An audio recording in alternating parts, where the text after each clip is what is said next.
News चॅनलमध्ये मी आपल्या सर्वांचं स्वागत करत आहे।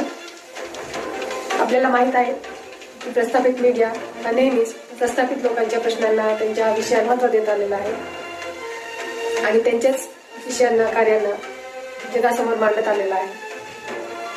त्यामुळे सर्वसाधारण माणसं, गरीब लोक, बहुजन समाजातील विविध जाती धर्मातील लोक यांच्या समस्यांना, यांच्या कार्यांना, यांच्या चळवळींना प्रस्थापित मीडियाने कधीच महत्त्व दिलेले नाही।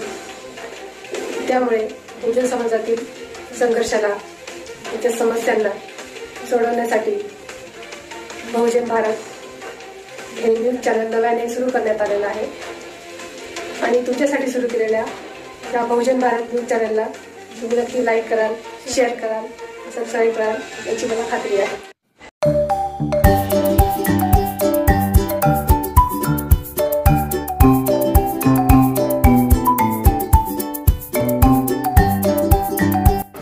समतामूलक समाज व्यवस्था निर्माण करण्यासाठी ज्या महापुरुषांना आपलं संपूर्ण जीवन समर्पित केलं ते पूज्य शाहू बाबासाहेब अण्णाभाऊ तथा माननीय घनश्याम साहेब आणि ज्या महापुरुषाचा स्मृती दिवस आहे ते क्रांतिगुरू लहुजी साळवे यांच्या विचारांना या दिवसाच्या औचित्यावर मी अभिवादन करतो। आजच्या ह्या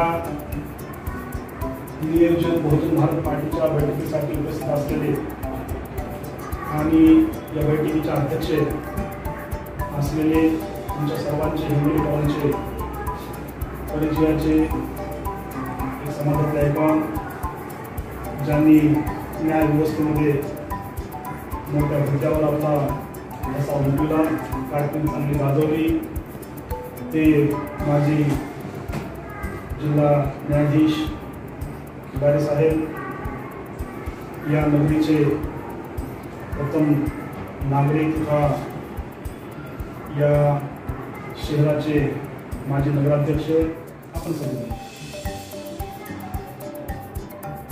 चळवळीचा एक भाग जो असतो, खास करून महात्मा गांधी दलित समाजाच्या, तो प्रबोधनाचा भाग असतो।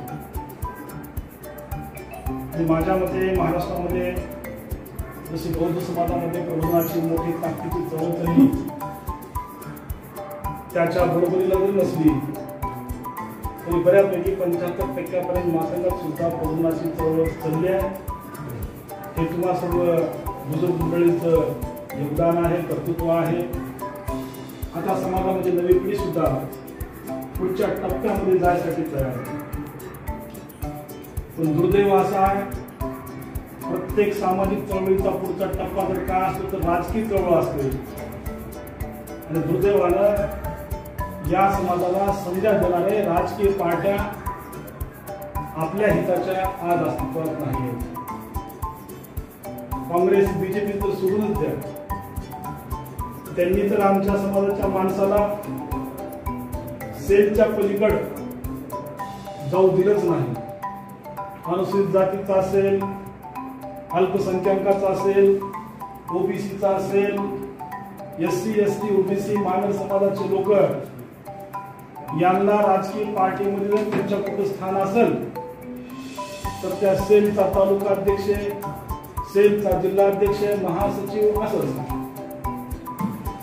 त्यांना जर कुठं तिकीट मिळायची गरज असेल, पडत असेल, द्यायची गरज पडली काँग्रेस बीजेपीला तर ते नगरपालिकेचा नगरसेवक किंवा पंचायत समितीचा सदस्य, लय झालं झडपीचा, लयच पुन्हा ओबीसीवर तर मर्यादा आलीच त्याला तर झडपीचा अध्यक्ष किंवा सभापती, त्याच्या पलीकडे एससी, एसटी, ओबीसीच्या माणसाला आमदारकी, खासदारकी, मंत्री तर अजिबातच नाही। याचं कारण काय? काँग्रेस आणि भारतीय जनता पार्टी या ब्राह्मणांच्या पार्ट्या आहेत आणि ब्राह्मणांच्या नेतृत्वामध्ये एक पार्टी चलते। ब्राह्मण, काश्मीरी ब्राह्मणांनी एक पार्टी स्थापन केली, तिचं नाव आहे राष्ट्रीय काँग्रेस आणि त्या काश्मीरी ब्राह्मणाचं नाव आहे पंडित जवाहरलाल नेहरू। पंडित जवाहरलाल नेहरूंच्या नेतृत्वात काँग्रेस स्थापन झाली आणि ती पार्टी त्यांच्याच लेकरा बाळाचं नेतृत्व आजपर्यंत पताली. इंग्रज निघून गेले आणि मग बहुजन समाजाला काँग्रेस हमेशा दाखवायचे की इंग्रज आमचे दुश्मन आहेत, यांनी देशावर कब्जा केला आणि त्यातून आम्हाला मुक्त व्हायच्या. आणि SC ST OBC या सर्व समाजाच्या लोकांना इंग्रज गेले बाहेर, जे स्वतंत्र झाला की आम्हाला कारखाने, आम्हाला शेती, आम्हाला उद्योग भेटणार आहेत आणि आमची आर्थिक प्रगती सुधारणार आहे. जे काय अडकलंय ते इंग्रजांमुळे अडकलंय, त्यांनी कब्जा केला असं दाखवून आम्हाला रस्त्यावर गोळ्या खायला लावल्या. स्वातंत्र्याची लढाई आम्ही लढली SC ST OBCच्या माणसांनी. आणि स्वातंत्र्य भेटलं की काश्मीरी ब्राह्मण पंडित जवाहरलाल नेहरूंच्या नेतृत्वामध्ये सत्ता हस्तांतरण झालं आणि ते देशाचे प्रधानमंत्री झाले. पुन्हा काय झालं, देश स्वतंत्र झाला आणि मग लोक म्हणू लागले स्वातंत्र्यानंतर आम्हाला हे भेटायला पाहिजे, ते भेटायला पाहिजे, कारखाने भेटायला पाहिजे, जमिनी भेटायला पाहिजे. इथल्या महार ढोर चांबार साळी माळी कोळी धनगर OBC शीख मुस्लिम ईसाई या सर्व समाजाच्या गरीब लोकांना वाटू लागलं की आता इंग्रज गेले आणि काँग्रेसनं म्हटलं होतं आम्हाला काहीतरी भेटल, पण आम्हाला काही भेटणार झालं की हळूहळू काँग्रेसच्या विरोधामध्ये बहुजन समाजामधून रोष येऊ लागला. मग पंडित जवाहरलाल नेहरू नावाचे काश्मीरी ब्राह्मण पंडित आहेत, ते हुशारच असतात, त्यांनी आपल्या मंत्रिमंडळामधल्या श्यामाप्रसाद मुखर्जी नावाच्या माणसाला बोलवून घेतलं आणि श्यामाप्रसादला सांगितलं, श्यामाप्रसाद कमळे साहेब तुम्ही खास आहे, श्यामाप्रसाद अरे आपण ह्या बहुजन समाजाच्या महारामांगाला तर आतापर्यंत मूर्ख बनवलं. इंग्रज आले, इंग्रज गेले की तुम्हाला सगळं भेटणार आहे, तुम्हाला कारखाना भेटणार, तुम्हाला पैसे भेटणार, तुमची आर्थिक सुबत्ता होणार, तुमचं शिक्षण भेटणार, सगळं भेटणार. पण आता आपल्याला तर द्यायचं नाही, इंग्रज तर गेले. आता मग आता इंग्रज गेल्यावर आता दुश्मन कोण आता ह्यांचा, त्यांना दाखवायचं मला दुश्मन. आणि जर ह्यांचा रोष जर वाढत गेला, काँग्रेस देत नाही आम्हाला देतो म्हटले होते, देत नाही आम्हाला देतो म्हटले होते, तर मग आपल्या विरोधामध्ये कुठला तरी प्रखर विरोधी पक्ष उभा टाकू शकतो. आणि त्यावेळेस शेड्यूल कास्ट फेडरेशन नावाचा बाबासाहेब डॉक्टर भीमराव आंबेडकरांचा पक्ष होता, 3ऱ्या नंबरचा पक्ष. आणि काँग्रेसला समजू लागलं बहुजन समाजामध्ये काँग्रेसच्या विरोधामध्ये मोठा रोष येऊ लागलाय. आता हा 3ऱ्या नंबरच्या पक्षाला मतदान भेटणार. हा बाबासाहेबांचा 3ऱ्या नंबरचा पक्ष 2ऱ्या नंबरवर आला की तो 1ल्या नंबरवर यायला काही वेळ लागत नाही. आणि म्हणून श्यामाप्रसाद तू एक काम कर, माझ्या मिनिस्ट्रीमध्ये तू बी मी बी, माझ्या मंत्रिमंडळात तू बी मी बी जर राहिलो तर उद्या बाबासाहेबांचा पक्ष दुसरा होऊ शकतो आणि या बहुजनाची लिडरशिप, बहुजनाचा पक्ष, बहुजनाची सत्ता या देशावर येऊ शकते. त्यासाठी तू काय कर, माझ्या सरकारवर टीका कर, टिप्पणी कर, माझ्या विरोधात बोल आणि तू माझ्याशी भांडण कर आणि तू बाजूला ने आणि तू एक पक्ष स्थापन कर आणि तुझा तो प्रमुख विरोधी पक्ष मी सत्तेमध्ये काही वर्षे काँग्रेसची सत्ता चालू दे आणि आम्हाला कंटाळे लोक की मग तुझ्याकडे येतील, बाबासाहेबांकडे गेले नाही पाहिजे. आणि म्हणून श्यामाप्रसाद मुखर्जीनं भारतीय जनसंघ नावाचा पक्ष काढला पंडित जवाहरलाल नेहरूच्या विरोधामध्ये जाऊन.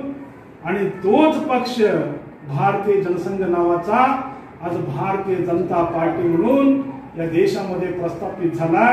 त्यावेळेस पंडित जवाहरलाल नेहरूच्या माध्यमातून ब्राह्मणाच्या हातामध्ये सत्ता होती.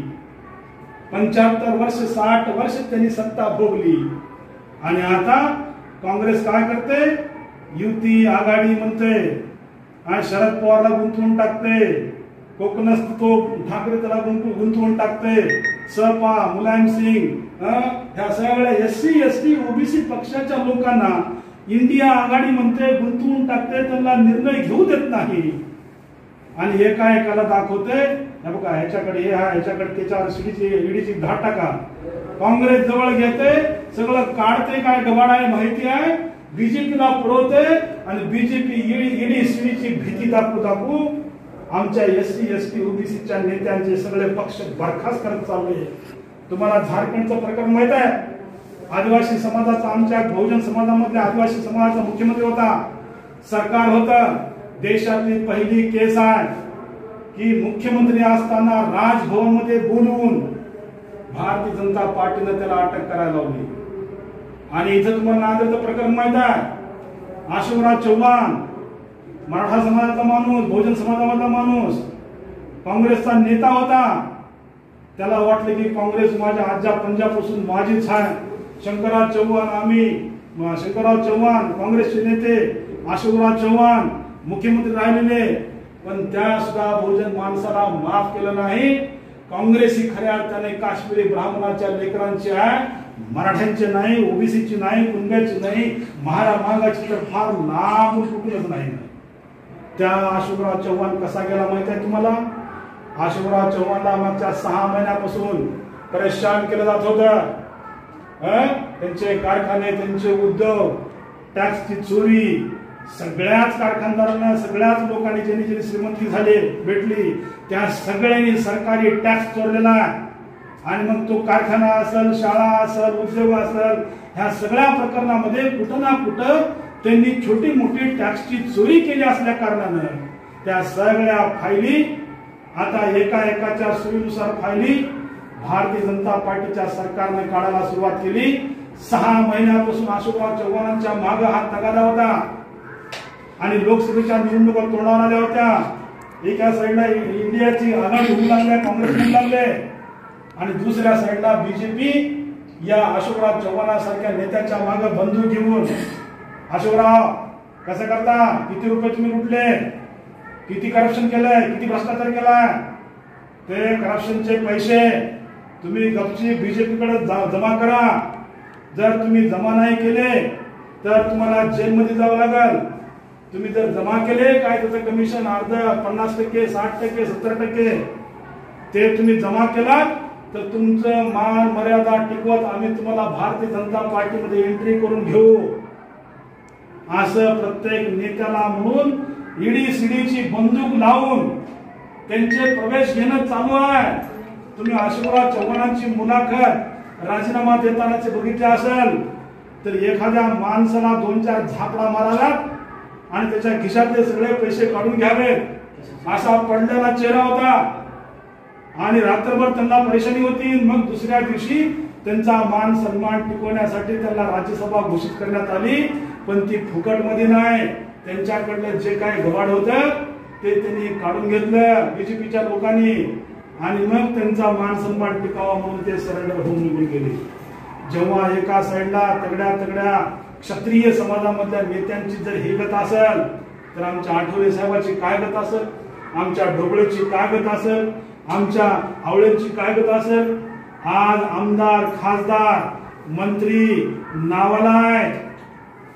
एक तरी मंत्री सांगा तुम्ही केंद्रामध्ये, ते भारतीय जनता पार्टीचे प्रधानमंत्री मोदीजी जे आहेत ना, त्यांच्या समोर उठून एखादा प्रश्न मांडू लागला सभागृहामध्ये, अजिबात होत नाही. म्हणजे आम्ही त्यांच्या पक्षाकडून मंत्री जरी झालो, आमदार खासदार हे तर सोडून द्या, नगरसेवक तर फार लांब, आम्ही मंत्री जरी झालो तरी आम्हाला असंच आहे नुसतं, होय साहेब, जी साहेब, होय साहेब, जी साहेब. म्हणजे आमचा माणूस पाटलाच्या वाड्यावर जशी नोकरी करत होता जुन्या काळामध्ये, आणि पाटील जसं म्हणेल तसं रात्री 12 वाजता ये म्हणले की 12 वाजता, तसं आता राजकारणामध्ये झाले. आणि आता एकच पाटील हिटलर सारखा आहे, तो म्हणजे मोदी आणि त्याची संघटना RSS. आणि त्यामुळं या पक्षाच्या माध्यमातून ना मराठ्यांना काही करता येईल, ना कुण्या ओबीसीला काही करता येईल, ना कुण्या महारामांगाला काही करता येईल, ना मुसलमानाला काही करता येईल. आता देश हुकुमशाहीकडे चाललेला आहे आणि पूर्णपणे हिटलर जसा वागला, मुसोलिनी जसा वागला, त्यांच्या पावलावर पाऊल ठेवत भारतीय जनता पार्टीने ठरवले बाबासाहेब डॉक्टर भीमराव आंबेडकरांचं संविधान या देशातून काढून टाकायचंय आणि एक कलमी, एक छत्री, एक पक्षीय या देशामध्ये राज्यकारभार चालवायचा आहे. फक्त आणि फक्त भारतीय जनता पार्टीचंच सरकार चालल असं ह्या देशाची वाटचाल चालू आहे. काँग्रेसला ते मारून टाकणार नाहीत, काँग्रेसला ते मरू देणार नाहीत. उलट मी म्हणतो काँग्रेसला त्यांनी जिवंत केलं. जेव्हा राहुल गांधी निष्क्रिय झाले होते तेव्हा राहुल गांधीला त्यांनी राज्यसभा लोकसभेमधून बरखास्त केलं त्यांची खासदारकी, आणि तिथूनच खऱ्या अर्थानं काँग्रेसला जीव आला आणि थोडी बहुत काँग्रेस आता उभा टाकली. त्यांचा काँग्रेसची काही वाद नाही, भारतीय जनता पार्टीचा त्यांचा काँग्रेसशी काही वाद नाही. त्यांचा वाद, त्यांचा संघर्ष हजारो वर्षापासून कुणासोबत चालू असेल तर SC ST OBC आणि मायनर समाजाच्या पक्षासोबत चालू आहे. त्यांना सपा नको आहे, त्यांना बसपा नको आहे, त्यांना वंचित आघाडी नको आहे. त्यांना आमच्यापैकी त्यांना कोणी पाहिजे असेल तर त्यांच्या वाड्यामध्ये यसकरकी करणारे लोक, मग ते आमदाराच्या नावानं, खासदारकीच्या नावानं किंवा मंत्री म्हणून होय बा जी हुजूर असे म्हणणारे लोक त्यांना पाहिजे. आणि त्यामुळं अशा पडत्या काळामध्ये आमचे भले भले लोक स्वतःचं राजकीय अस्तित्व टिकवू शकना झाले. वंचित बहुजन आघाडीकडून आम्हाला भरपूर काय अपेक्षा होत्या, पण आज ही वंचित बहुजन आघाडी 1-2 सीटसाठी परेशान होऊ लागल्या आणि त्यांना मुख्य आघाडी सुद्धा घ्यायला तयार नाही. मी माझ्या मागच्या व्हिडिओमधून एका भाषणामधून SC ST OBC आणि मायनर समाजाच्या सगळ्या पक्षांना आव्हान केलं होतं, अरे काय काँग्रेसच्या नादाला लागले तुम्ही? इंडिया आघाडी काँग्रेस आणि भारतीय जनता पार्टी एकाच नाण्याच्या 2 बाजू आहे. एक सत्तेत बसणार आहे, दुसरा विरोधात बसणार आहे. ह्याचं झाली बारी की तो येणार आहे आणि तो तिकडे बसणार आहे. ह्यांच्याशिवाय दुसरं कोणी सरकारमध्ये येऊ नये, दुसऱ्या कोणी SC ST OBC आणि बहुजन समाजाचं सरकार या देशामध्ये चालू नये म्हणून त्यांनी ह्या आघाडी बिघाडीचे ढोंग लावले. तर आपल्याला SC ST OBC समाजाच्या सगळ्या पक्षांनी एकत्र येऊन आपली आघाडी केली पाहिजे आपल्या लोकांची, असं मी आव्हान केलं होतं. पण त्या आव्हानाला कुणाही पक्षाने साथ दिली नाही. आणि म्हणून बहुजन भारत पार्टीने असं ठरवलंय की ज्या बहुजन समाजामधल्या लोकांना वाटू लागले, मग ते मांगाला वाटत असेल, महारला वाटत असेल, धनगरला वाटत असेल, तर त्या सगळ्या धनगर, महार, मान, ढोर, चांभार, चाळी, माळी, कुळी या सगळ्या समाजाच्या लोकांनी मिळून स्वतःचा त्या प्रामाणिक कार्यकर्त्यांनी मिळून एक आपला हक्काचा पक्ष उभा करणं गरजेचं आहे. आणि त्या पक्षाच्या माध्यमातून आपण येणाऱ्या लोकसभा, विधानसभा, राज्यसभा किंवा ह्या विधान परिषदा किंवा आपल्या ह्या नगरपालिका, महानगरपालिका, झडपी, पंचायत समिती अशा स्वरूपाच्या आपण निवडणुका लढणं गरजेचं आहे. माझ्या बांधवांना मला फार आनंद वाटला की ह्या बैठकीला तुम्ही सगळे वेगवेगळ्या संघटनेचे कार्यकर्ते पण आहात. मला फार आनंद वाटला. ह्या हिंगोली साहेब सामाजिक संघटनेचे लोक सुद्धा इथे एवढे मॅच्युअर्ड आहेत, एवढे समजदार आहेत. आणि सामाजिक संघटनेचं जे काम असते ते सामाजिक संघटनेचं काम समाजाला प्रबोधन करणं, समाजाला न्याय मिळवून देणं हा काळ निवडणुकीच्या अगोदर 4-5 वर्ष चालतो. त्या काळामध्ये तुम्ही जे काम केलात ते फार चांगलं काम आहे. आता निवडणुकीचा टाइम आहे. उत्तर प्रदेशामध्ये अशा सामाजिक संघटना आहेत, उत्तर प्रदेशामध्ये काही अशा सामाजिक संघटना आहेत, लवजी साळवे जसे तुम्ही संघटना, लवजी शक्ती सेना अशा सामाजिक संघटना आहेत. त्या सामाजिक संघटना 5 वर्ष काम करतात समाजाच्या अन्याय अत्याचारावरले, आणि निवडणुका लागल्या की झटकन त्या काय करतात, बहुजन समाज पार्टीच्या पाठीमागे खंबीरपणे उभा टाकतात. म्हणजे 5 वर्ष आपल्या समाजाचं काम करणे, निवडणुका लागल्या की आपल्या समाजाच्या पक्षाच्या मागे उभा टाकणे. आणि म्हणून तिथं बहुजन समाज पार्टी उत्तर प्रदेशामध्ये 4-4दा सत्तेमध्ये जाते, 4-4दा मुख्यमंत्री देते. महाराष्ट्रामध्ये सुद्धा असं घडणं गरजेचं आहे. सुदैवानं तुमच्यासारख्या काही जाणकार लोकांच्या आशीर्वादानं बहुजन समाजामधल्या कुण्याही जातीच्या माणसानं स्वतःचा पक्ष रजिस्टर्ड केला नाही. ढोबळे साहेबांना, आवळे साहेबांना, आमच्या सुधाकर भागवणी किंवा आमच्या पाठीमागच्या नेत्यांनी असा एखादा आपल्या समाजाचा पक्ष इलेक्शन कमिशन ऑफ इंडियाकडे रजिस्टर्ड करणं गरजेचं होतं. पण तसं न केल्यामुळं माझ्यासारख्या शिक्षकाला ते करायची गरज पडली. आणि तुमच्यासारख्या काही जाणकार लोकांच्या माध्यमातून आपण तो पक्ष इलेक्शन कमिशन ऑफ इंडियाकडे रजिस्टर्ड केला, ज्याचं नाव आहे बहुजन भारत पार्टी. आता हे एक माणूस मला काय म्हणला मुंबईमध्ये, साहेब रजिस्टर केलं नाही केलं तरी काय होते, कुणाला निवडणूक थांबता येते? साहेब रजिस्टर केलं किंवा नाही केलं तरी काय, कुणाला निवडणुकीला थांबता येते की? तेवढं काय विशेष? माझ्या बांधवांना तुम्हाला मला स्पष्ट सांगायचं, निवडणुकीला कुणाला बी थांबता येते, पण काय निवडणुकीला पडलेलं मतदान हे तुमच्या समाजाचं म्हणून गणलं जाते का? नाही गणलं जात. कोणतरी सूर्यवंशी, कोणतरी कांबळे अपक्ष थांबला होता. निवडणुकीला तुम्ही थांबाल तर अपक्ष म्हणून थांबाल, आणि अपक्ष असे किती लोक थांबतात. पण बहुजन भारत पार्टी हा पक्ष चालवते कोण? बहुजन भारत पार्टी स्थापन कोण केली? फलाना एससी कम्युनिटी मधली फलाना जात ह्याची करती धरती आहे. हा मेसेज लोकांना माहित असतो. लोक ब्राह्मण एवढे हुशार आहेत, ब्राह्मण लोक एवढे हुशार आहेत की त्यांची जाती कुंडी सगळं त्यांना माहित आहे. कसबे कुण्या जातीचा आहे, त्यांच्या पक्षामध्ये कुण्या जातीचे लोक आहेत, हे सगळं माहित आहे. आणि त्या जातीकडनं उमेदवार कुणाला भेटतात हे बी त्यांना माहित आहे. माझी स्पष्ट तुम्हाला निवेदन आहे की एखादा माणूस अपक्ष म्हणून इथल्या लोकसभेला थांबल, पण जेव्हा मतदान पडल तेव्हा ते फक्त त्या अपक्षाचा राहते. मान जातीचं किंवा महार जातीचं मतदान म्हणून गणलं जात नाही. आपण या निवडणुकीमध्ये काय करतोय? आपण या निवडणुकीमध्ये जेवढ्या बी 48 लोकसभा आहेत, जेवढ्या बी 48 लोकसभा आहेत महाराष्ट्रातल्या, आणि कर्नाटकातल्या 28 लोकसभा आहेत, तेलंगणातल्या 17 लोकसभा आहेत, ह्या सगळ्या लोकसभेवर मांग, मादिगा, मदार, माला, महार एसटीच्या जातींना आम्ही प्राथमिकता देतोय.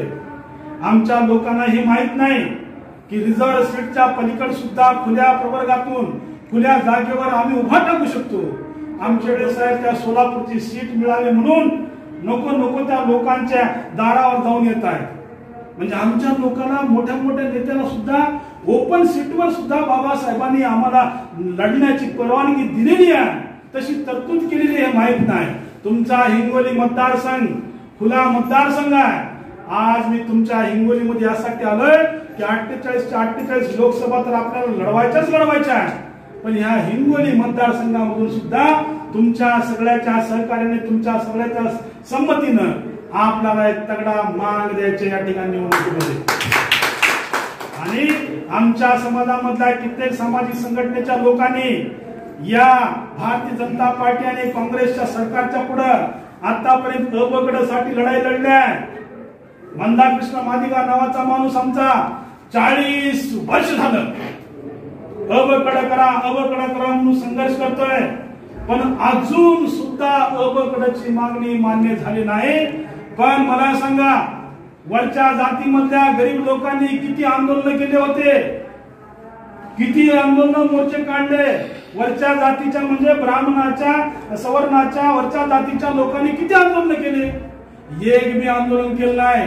पण केंद्र सरकारनं त्यांच्यासाठी मागच्या 2-3 वर्षापूर्वी ईडब्ल्यूएस म्हणजे इकॉनॉमिकल वेक्टर सेक्शन, त्या लोकांसाठी 10% आरक्षण संसदेमधून पारित करून घेतलं, लागू झालं.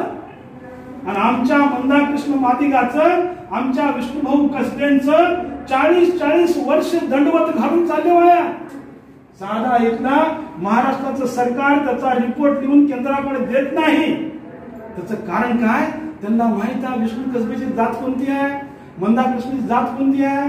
यांच्या कार्यकर्त्यामध्ये मागण्याच्या पलीकडे दुसरी काही धमकच नाही ना. हे करतील काय? मागून आमच्याकडे येतील. पण मी तुम्हाला ताई विनंती करतो, यावेळेस विष्णुभाऊ कसबेंच्या सगळ्या कार्यकर्त्यांनी, मंदाकृष्णच्या सगळ्या कार्यकर्त्यांनी, आम्ही नुसते मागणारे नाही, आम्ही नुसते रडणारे नाही, आम्ही नुसते आक्रोश करणारे नाही दादा म्हणून, तर आम्ही लढणारे सुद्धा. आणि तुम्ही जर आमची अबकडची मागणी मान्य करत नाही तर तुमच्या खासदारांनी संसदेमध्ये जाऊ देणार नाही. तुमच्या विरोधामध्ये आम्ही निवडणुका लढू, आणि बहुजन भारत पार्टी त्यासाठी तुम्हाला तिकीट द्यायला तयार आहे. आणि हे लढाई जर आपण लढलो, मला माहित आहे की आमच्या पार्टीकडून लढणारा उमेदवार जिंकणार तर नाही, जिंकणार नाही. माहिती आहे ना, तुम्ही सगळे म्हणता सर लढतो पण जिंकतो कुठं? जिंकणार नाही माहित आहे. पण आम्ही जर उभा टाकलो तर दुसरा पडणार बी आहे. आणि जेव्हा सगळ्या 48 लोकसभेवर ते मांग लढू लागले, कुठं महार लढू लागला, मला तर चांगलीच गोष्ट आहे, धनगरा चांगलीच गोष्ट आहे. पण मांगाने ठोकून निवडणुका लढायच्या आणि 10,000, 15,000, 20,000, 30,000 एका लोकसभेमध्ये 70,000 नुसतं मांगाचं मतदान आहे. आणि आपल्या पार्टीचं नाव काय? मांग समाज पार्टी नाही. आपल्या पार्टीचं नाव बहुजन भारत पार्टी आहे. आणि जेव्हा तुम्ही बाबासाहेबांचं, फुलेचं, शाहूचं, अण्णाभाऊचं नाव घेऊन निवडणुकीला उतराल तेव्हा बौद्ध समाज, ओबीसी समाज तुमच्यासोबत जुडायला तयार आहे. हे लोक सुद्धा तुम्हाला मतदान टाकतील आणि मग तुमचं मतदान पुन्हा लोकसभेमध्ये 40,000, कोणा ठिकाणी 50,000, कोणा ठिकाणी 25,000 होईल. आणि निवडणुकीमध्ये लोकसभेचा उमेदवार पडतो कितीला? 5,000ला, 2,000ला, 4,000ला, कधी कधी 500 मताच्या फरकाने उमेदवार पडतो. आणि जेव्हा निकाल लागल आणि कळल, अरे बाला इथं सीट गेली आपली, कितीने गेली? 3,000 ने गेली. बरं त्या बहुजन भारत पार्टीला कोण वाटपराव सांगितले होते, तरी किती घेतले? 15,000 घेतले. अरे यार ते नसतं तर आपली सीट आली असती बरं का. म्हणजे पाडलं कोण? जे मागत होते तुमच्याकडे ते आता तुमचे रस्ते अडवू लागले, तुम्हाला तुडवू लागले, पाडू लागले. आणि ही संधी याच निवडणुकीमध्ये माझ्या डोक्यामध्ये तो प्रयोग असल्यामुळे मी ते देऊ लागलोय. पण ही बहुजनाची पार्टी आहे. आणि आज जर तुम्हाला कळणार नाही तर उद्या मात्र प्रचंड इथं गर्दी झालेली असेल आणि त्यावेळेस मात्र तुम्ही म्हणाल तर माझा नाईलाज राहील. मी म्हणेल दादा हे धनगर समाजाचा माणूस किती वर्षापासून काम करलाय, आता त्याला टोलून किंवा त्याला सोडून मला कसं करता येईल? तर माझ्या बांधवांनो, तुमच्या लढाईचा ताई, तुमच्या लढाईचा हा वरचा टप्पा. तुमची लढाई जिंकायची असेल तर तुमच्या हक्काचा एक खासदार सभागृहामध्ये पाहिजे, संसदेमध्ये. अबकडचा मुद्दा कुठं जातो माहित आहे? अबकडचा मुद्दा 341 कलमाकडे जातो. देशामध्ये बाबासाहेब डॉक्टर भीमराव आंबेडकरांच्या काळामध्ये एससी, एसटी, ओबीसी अशा कॅटेगरीची लिस्ट तयार केली आहे, जातीची लिस्ट तयार केली आहे. आणि महाराष्ट्रामध्ये एससीच्या कॅटेगरीच्या लिस्ट मध्ये 59 जाती आहेत. अबकड करणं म्हणजे त्या 59 जातीची वर्गवारी करणं आहे. आणि ते वर्गवारी करण्यासाठी त्या लिस्टला 4 डिव्हिजन मध्ये डिव्हाइड करण्यासाठी त्या राष्ट्रपतीची परमिशन लागते. ताई ऐकून घ्या तुमचा विषय. त्या राष्ट्रपतीची परमिशन लागते. आणि राष्ट्रपतीची परमिशन कशी भेटते? राष्ट्रपती सही कधी होईल?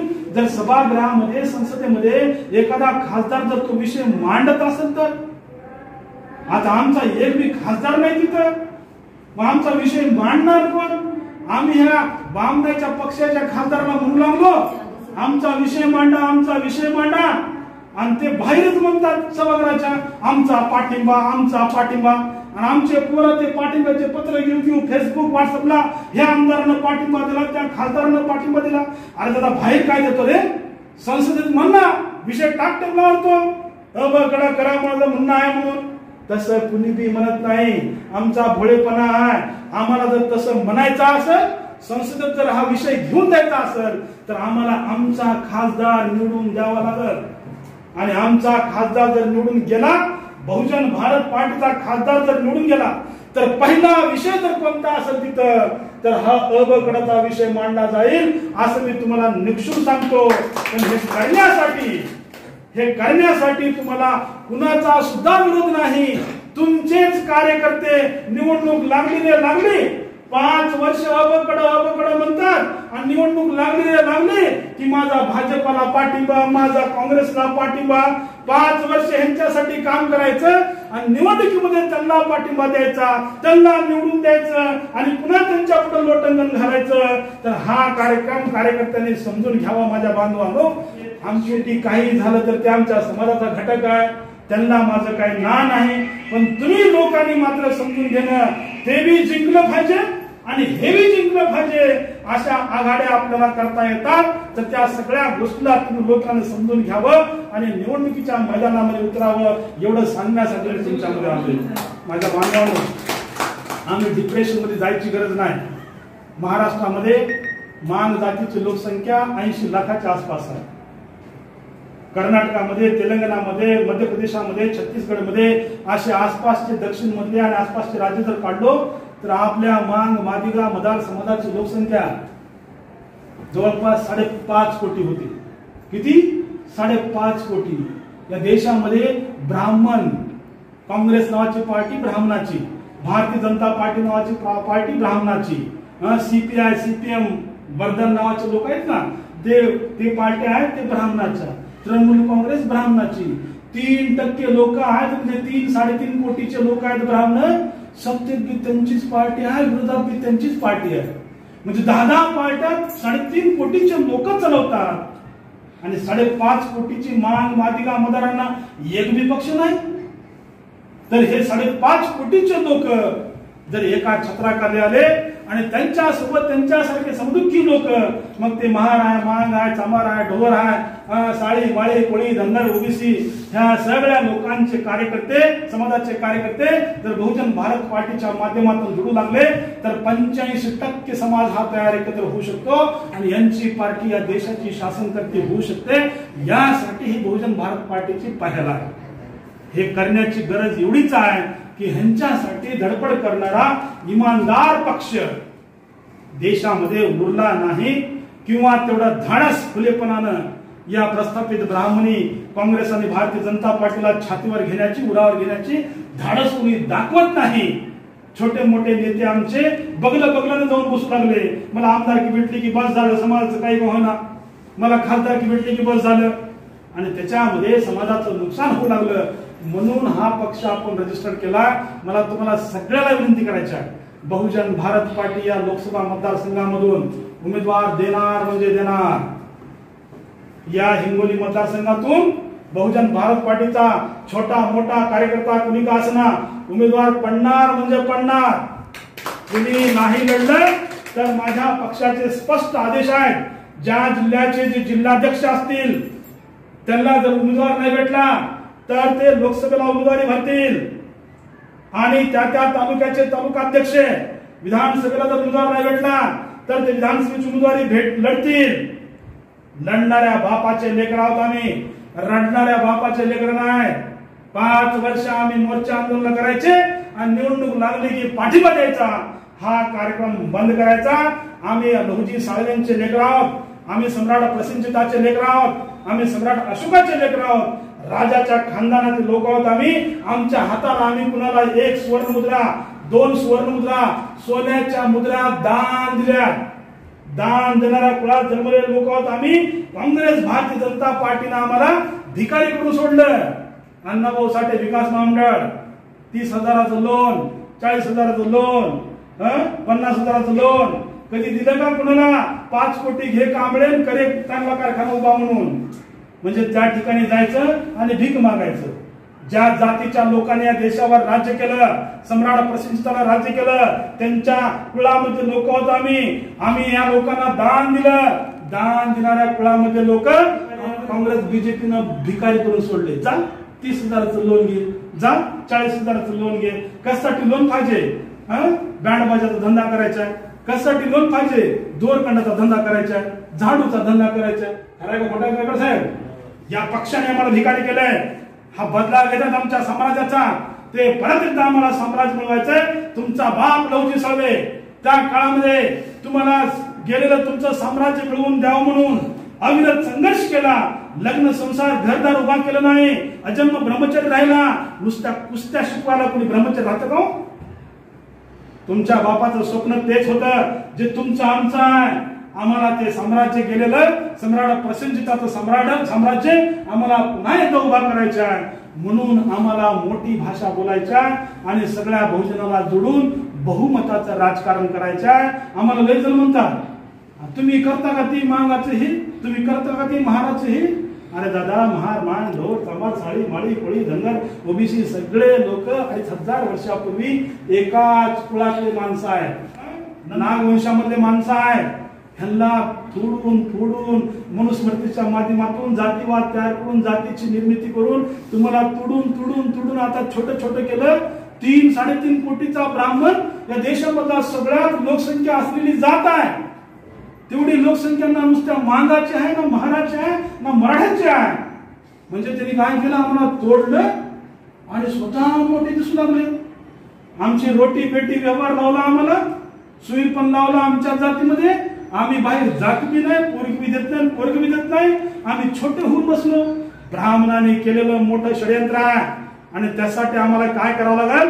आम्हाला जर तोडलंय त्यांनी तर आम्हाला जोडावं लागेल सगळं. बाबासाहेबांना पहिलं काम केलं होतं ह्यांना जोडण्याचं. एसटी कॅटेगरी म्हणले आणि ते एससी मध्ये त्यांना महार मान ढोर चमार हे सगळे 59 जाती त्यांनी जोडल्या. 2000-2500 वर्षापूर्वी बामणाने आम्हाला तोडलं होतं, बाबासाहेबांनी ह्या सगळ्या समजुती लोकांना जोडलं. 6,000 6,500 जातीमध्ये तोडलेल्या लोकांना बाबासाहेबांनं एससी मध्ये, एसटी मध्ये, ओबीसी मध्ये जोडलं.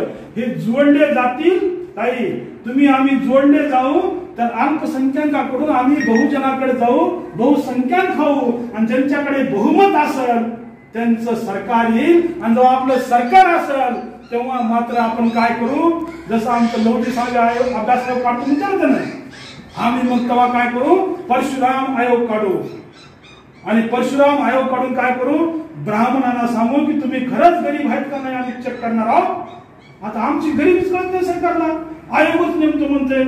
पिढ्यान पिना कोंबडे बकरे पाळून झोपड्यामध्ये राहणाऱ्या लोकांचा काय अभ्यास करता हो तुम्ही.